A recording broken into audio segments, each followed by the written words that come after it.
Il a plusieurs cordes à son arc, mais ce soir, c'est en tant que chanteur que nous le recevons. Rafiki RH2O, bonsoir.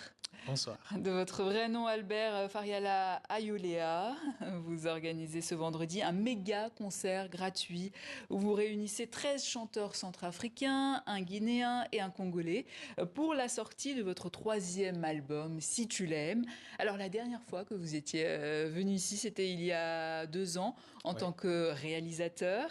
Pour nous, étudiants, un film sur le quotidien difficile des étudiants à l'université de Bangui, primé sur le continent et en Europe. Depuis, vous êtes réfugié politique en France. Pourquoi ? Suite à un malentendu, suite à ma parole libre, ma création, ma créativité, j'ai réalisé ce film, Nous étudiants, qui raconte notre réalité. Mais malheureusement, cette parole libre n'a pas été totalement acceptée et c'est ce qui arrive à beaucoup d'artistes. Mais cela ne m'empêche pas de continuer à vivre, à continuer à créer. Aujourd'hui, je continue. Même étant chanteur ou réalisateur, je dois créer. Voilà. Que s'est-il passé exactement ? Le film était sorti, il a fait sa première à la Berlinade et après la première centrafricaine, il a été censuré. Je pense que c'était un malentendu, le gouvernement ne l'avait pas peut-être bien reçu. Et il a été interdit de diffusion sur tout le territoire centrafricain. Et j'avais reçu beaucoup de menaces, beaucoup d'insultes sur les réseaux sociaux et j'étais obligé de partir pour pouvoir continuer l'écriture de mon prochain long métrage fiction et documentaire que je tourne en ce moment.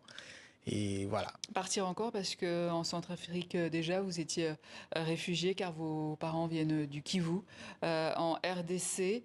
En parallèle, vous faisiez déjà de la musique, vous étiez professeur de musique également. Et vendredi prochain, donc, vous êtes en concert à Paris pour la sortie de votre 3e album. Ce concert, c'est aussi l'histoire d'une rencontre avec la diaspora centrafricaine. Tout à fait, ça va être une première fois. Parce que c'est un peu mon envie de pouvoir réunir tous les jeunes de la diaspora centrafricaine ensemble, parce que si on se tient la main dans la main, c'est comme ça que l'Afrique peut aussi se développer, c'est comme ça que nous jeunes on peut aussi savoir comment est-ce qu'on peut s'accompagner pour l'avenir. C'est pas juste tout seul on peut courir très vite, mais je pense qu'ensemble on peut aller très loin et c'est une première fois qu'on puisse se mettre ensemble tous les jeunes de la diaspora pour pouvoir faire ce concert le 13 septembre juste en face de Gare de l'Est et l'entrée est gratuite. Une opportunité pour nous de nous exprimer, de parler de notre réalité comme dans mon album où je parle de moi, de mon histoire, de la solitude que je vis à Paris. Alors justement, on va écouter un extrait déjà de votre album et d'une chanson que vous allez sans doute interpréter, Destin. Ouais.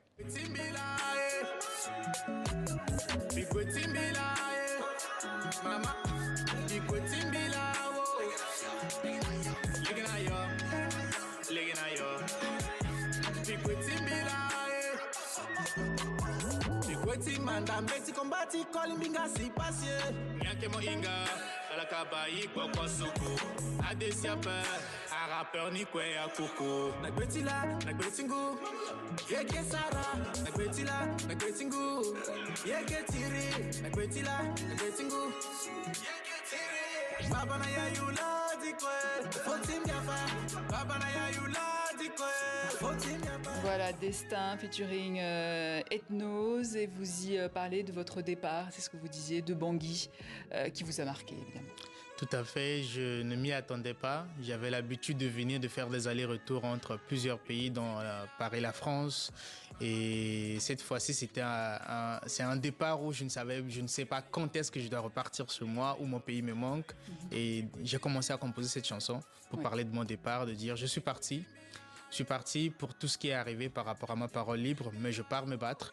Je vais continuer à travailler, je vais continuer à créer parce que je ne dois pas m'arrêter et l'avenir nous dira. Ce départ et la solitude, hein, comme vous le disiez tout à l'heure, c'est un petit peu le fil conducteur de tout votre album d'ailleurs. Tout à fait. Dans cet album, je parle un peu de ce jeune qui arrive.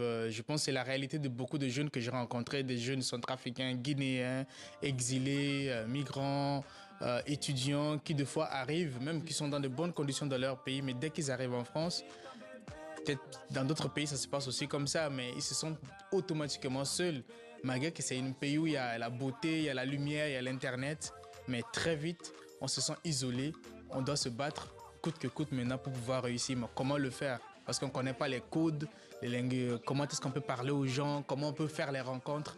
Et tout cela, on va le présenter le 13 septembre. Et comment vous avez tourné la partie à Bangui alors, alors Destin?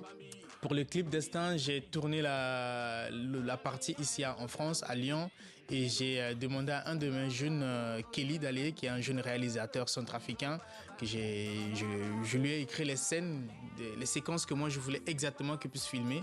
Et il a pris sa caméra, il a pris les images, il me les a envoyées par WeTransfer.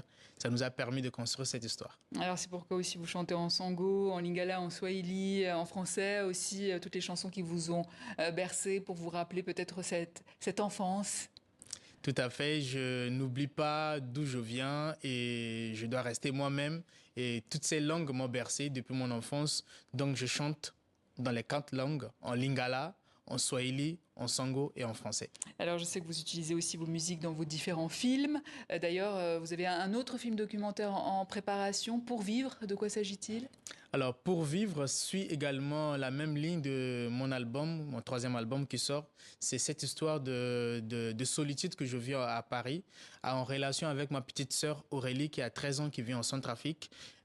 Qui rêve de devenir réalisatrice alors que son grand frère n'est pas là. Et moi, qui me manque, où je me rends compte que mon pays me manque, elle me nourrit des images de mon pays, elle m'envoie. Et c'est comme mon journal quotidien filmé. Bangui, où vous comptez retourner? Je rêve tant de repartir dans mon pays et surtout pour aller tourner mon prochain long métrage fiction. Mais je ne sais pas encore quand. Mais je pense que le gouvernement écoute toujours mes demandes et ma production continue à travailler. Et on espère repartir très bientôt pour pouvoir tourner nos films là-bas parce que c'est là-bas que je veux être et c'est là-bas qu'il y a mes histoires, mes origines.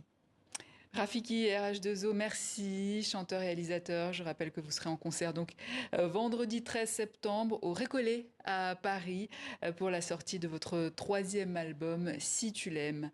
Et on se quitte en musique avec Adeline, si vous le voulez bien. Merci. Merci à vous. À demain.